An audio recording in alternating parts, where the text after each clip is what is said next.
नेहा नाम की एक लड़की थी जो कि बेचारी बहुत गरीब थी और अनाथ थी। बेचारी बहुत ही ज़्यादा मेहनती लड़की थी नेहा, लेकिन बहुत ज़्यादा मेहनती लड़की थी। अपने शहर में छोटे मोटे काम करके ही गुजारा किया करती थी।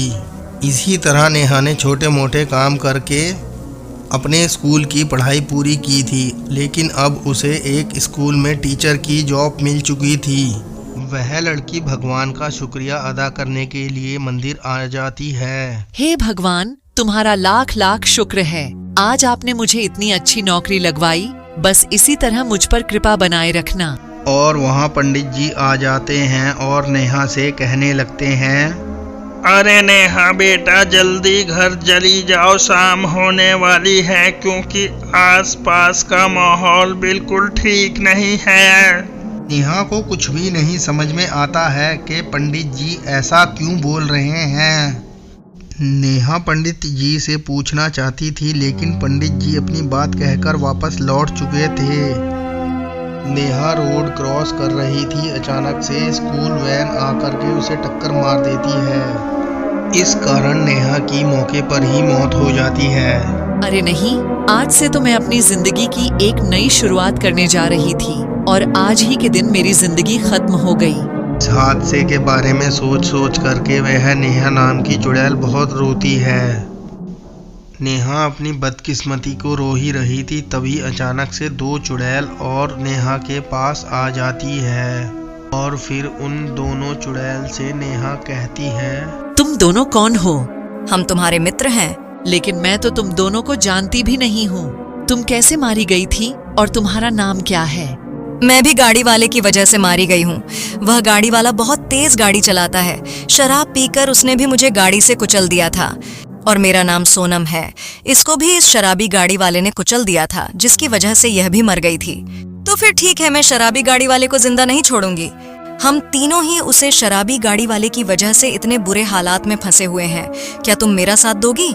हाँ, मैंने उसे शराबी गाड़ी वाले के ऊपर 3 बार हमला किया था, लेकिन उसे शराबी गाड़ी वाला बहुत ज्यादा सतर्क हो चुका है और मंदिर में से किसी पंडित जी से उसने कोई भभूति ली है, जिसके कारण हम उसका कुछ बिगाड़ नहीं सकते हैं। सभी चुड़ैल नेहा का साथ देने का फैसला करती हैं और नेहा के साथ जाने लगती हैं। गुड्डू ड्राइवर की गाड़ी खराब हो जाती है और वह कहने लगता है, अरे इसे भी अभी खराब होना था। मुझे माल पहुंचाने में बहुत देर लगेगी। अगर मुझे देर हो गई तो मालिक बहुत डांटेंगे कि माल अभी तक आया नहीं है। कहीं पुलिस ने माल पकड़ तो नहीं लिया। मेरी जान आफत में आ जाएगी। इसको कैसे ठीक करवाऊं? मैं तो इसे किसी मैकेनिक को भी नहीं दिखवा सकता हूँ। अगर उसे पता चल गया तो मैकेनिक पुलिस में खबर कर सकता है। मालिक का फोन आने तक मैं यही इंतजार करता हूँ। गुड्डू ड्राइवर अपने मालिक का फोन का इंतजार करने के लिए जंगल में पड़े हुए एक पत्थर पर वहीं पर बैठ जाता है। तभी अचानक वहां पर तीनों चुड़ैल आ जाती हैं और गुड्डू को चारों तरफ से घेर लेती हैं। अरे ओ शराबी ड्राइवर, तेरी वजह से हम इस हाल तक पहुँचे हैं। तेरी वजह से हम इतनी कम उम्र में अपनी जिंदगी से हाथ धो बैठे। अब तुझे भी मरना होगा और होगी हमारी मुक्ति।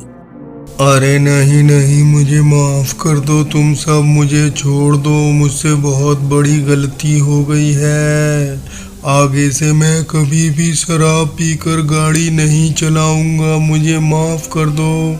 मैं तुम्हारे आगे हाथ जोड़ता। नेहा चुड़ैल उस शराबी गाड़ी वाले का एक ही वार में उसका काम तमाम कर देती है।